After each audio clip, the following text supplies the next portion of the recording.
Hi friends नमस्कार जय जगन्नाथ। काली अच्छी सुदशा व्रत सो अरुआ चाउल बाटिकी मु बढ़िया से चित्ता बनईदेली। राति खावाई आसी आमर भोजी काली मंडा पिठा तैयारी बो बनई देती दही छेना आउ गोटे न्यू ब्लॉग को आपण मानक वेलकम। सो आज अच्छे सुदशा व्रत सकाळु सकाळु नित्यकर्म सारी पूजा काम सारी दे पु साथ टिके गेल है नहीं टिके बगीचा बुले देकी नहीं आसिले तापर बसीगली नड़िया करने जेहेतु मंडा पिठाटा हम नड़िया कर सारा पर से पकईदेली गुड़ गोलमरीच आउ टिके अदा तापर एपटे जंतणी भी रेडी कर देथिले बो ताको टिके भले से चकटा चकटी कर देकी सासु बहु मिसेकी बढ़िया से बनई देथिलु मंडा पिठा।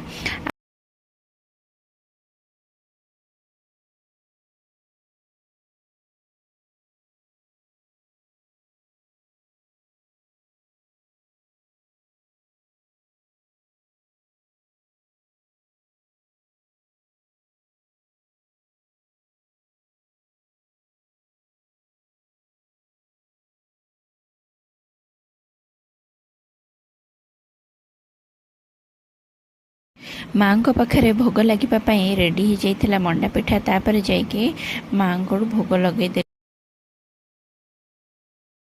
तापर पूजा होइथिबा व्रत पिंधि भोग आमे मने पाइलु।